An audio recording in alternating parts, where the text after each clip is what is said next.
Welcome to the deep dive.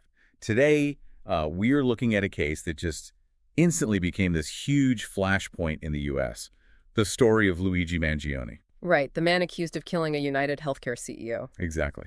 And what was so, well, compelling, maybe disturbing, is how this alleged act, this violence against an executive, somehow turned him into this folk hero figure for some people, almost overnight. It's a really jarring contrast, isn't it? And the sources we looked at, they really hammer home this central paradox.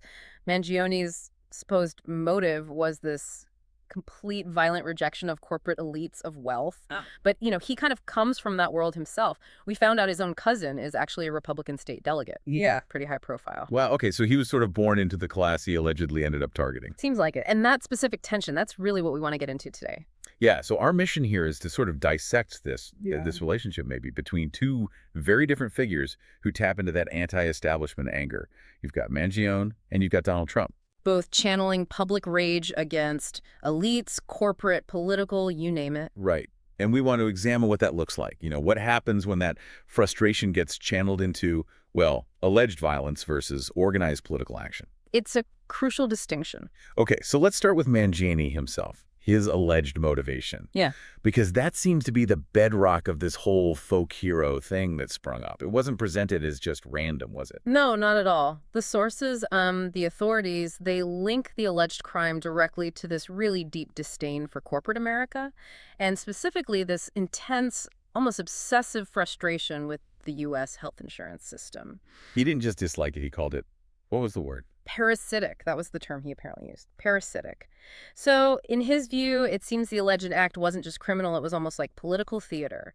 Aimed squarely at the wealthy corporate class he felt embodied that parasitic structure. And then the police found that letter, right, addressed to the feds. That immediately blew up in the media, the quote-unquote manifesto. Yeah, just 262 words, handwritten.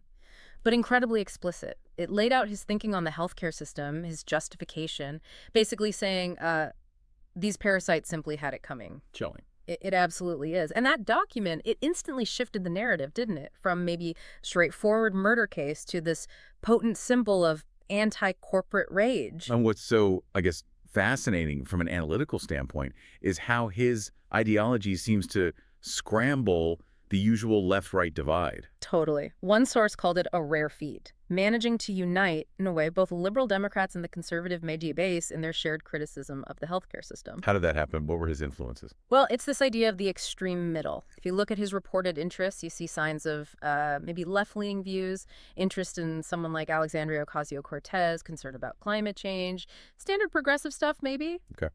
But then at the same time, he reportedly disliked wokeism, was against DEI initiatives, diversity, equity, and inclusion, and apparently praised conservative figures like Tucker Carlson. So it's not about party loyalty, then. It's something else. Exactly. It suggests this ideology where one single, really intense issue, healthcare, in this case, just completely overrides any standard party alignment. It consumes everything else. The extreme middle.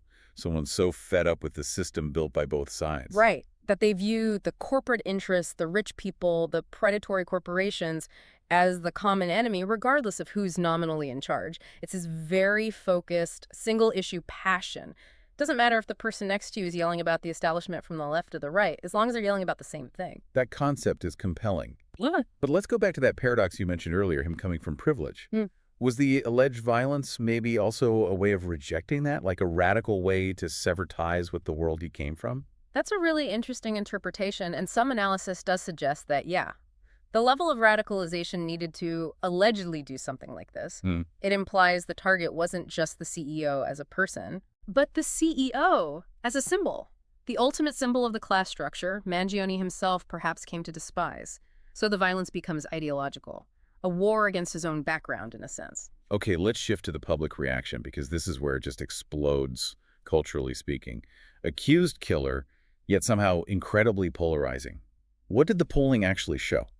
Well, the polarization was definitely there in the numbers. Polls showed Americans were about twice as likely to see Mangione unfavorably. That was 43% compared to favorably, which was 23%. Still 23% favorable is something. It is. And crucially, that support wasn't spread evenly. It was really concentrated among younger Americans, under 30 specifically, and also people identifying as liberal or very liberal. And you saw that support bubble up beyond polls, right, into actual cultural stuff, the whole folk hero phenomenon. Oh, absolutely. We're talking like the hashtag Free Luigi shared, what, over 50,000 times. People online calling him a modern-day Robin Hood. And actual street art, graffiti. Yeah. Real-world stuff. Graffiti saying hero of the people popped up in France, of all places, and New York. There was even a mural in Seattle dedicated to him. It's a wild level of cultural response. And the money, the crowdfunding. Right, the Give, Send, Go Legal Defense Fund, it raised over $1 million. And the donors weren't shy about why. They explicitly mentioned the politicization of the case, their own anger about healthcare. That $1 million, that feels like more than just legal aid. It's a huge political statement, isn't it? Yeah. Casting him as a martyr. That's definitely the rhetoric some supporters adopted. But that's where you hit this really difficult point about what martyr even means. Yeah, talk about that. How do they justify applying that label here? Well, his supporters, they seem to see him as a kind of surrogate for rebellion, like a physical embodiment of the hurt and anger caused by a system they see as predatory. It leans heavily into an ends justify the means kind of thinking. But isn't the traditional idea of a martyr someone who suffers for their beliefs without resorting to violence against others? Exactly. That's the core conflict. Martyrdom usually implies persecution for ideals, not committing violence because of them. So applying it to Mangione is deeply controversial. So critics would say celebrating this act, even if you hate the system, actually undermines the goal. It embraces something that's just incompatible with a stable democracy. That's precisely the argument many make. They might sympathize with the anger about healthcare costs or insurance denials, sure, but they draw a hard line at murder. Celebrating an alleged assassin, even one with political motives, they argue, fundamentally corrodes the rule of law. It suggests that private violence is okay for changing policy. Which leads us, almost inevitably, to Donald Trump, the ultimate, maybe, master of channeling anti-establishment rage. Yeah. How does his reaction to Mangione sort of expose the contradictions in his own brand? Oh, the contrast is incredibly stark. Mangione allegedly uses violence to reject his elite background. Trump does the opposite, right? He weaponizes his wealth. Yeah, he leans into it. He's the ultimate symbol of wealth and success. He uses his billionaire status almost as proof that he's outside the system, the swamp, even while he's railing against it. It's a very different performance. And his style, just relentless, direct and incessant, populist, confrontational, attacking opponents, the media, fake news, all that. It's about reclaiming lost honor for his base. Right. But despite tapping into that same vein of populist anger that seemed to fuel some of Mangione's support, He had to condemn it explicitly. absolutely, it was a calculated political necessity for him. He called the support a sickness, actually. Called Mangione a pure assassin who shot a man in the back. Why that strong stance? It allowed him to do two things at once. One, appeal directly to his tough-on-crime supporters. Two, distance his own populist movement from actual, lethal violence. Protect the brand. And it wasn't just words. His administration took legal action. No. Serious action. Very serious.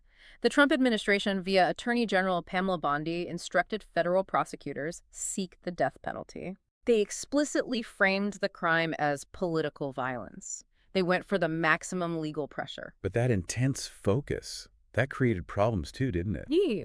Legally. It did. It led to a significant clash with the judiciary.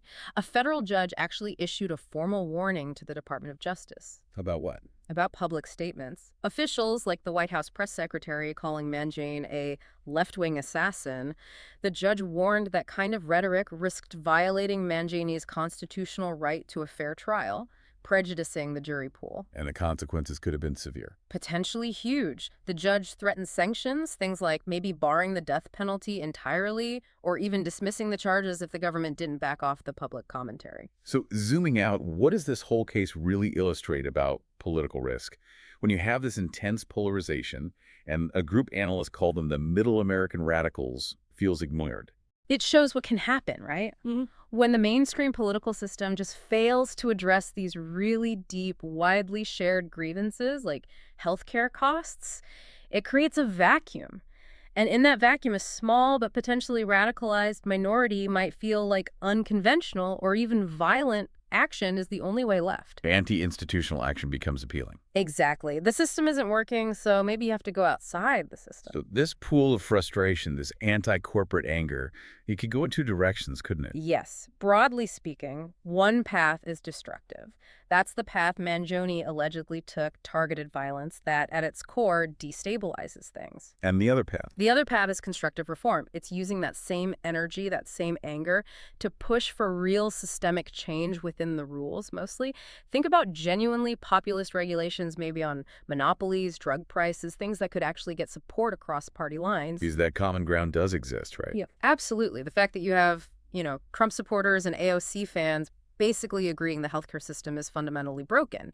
That proves there's economic common ground there for something radical, but maybe not violent, a radical center. So, wrapping up, the core lesson seems to be about how this shared rage manifests. You've got Trump leveraging it for political power while fully embracing his robber baron image, and then Mangione, highly intelligent analytical background, who allegedly channeled that same kind of rage into extreme violence, completely rejecting the class he came from. Which leaves us with a really critical question, maybe for you, the listener, to think about. Given Mangione's background, Ivy League, data engineer, this analytical mind, combined with that universal frustration about healthcare, what other kinds of highly analytical, nonviolent, but still disruptive strategies could that kind of radicalized energy be channeled into? You mean besides violence?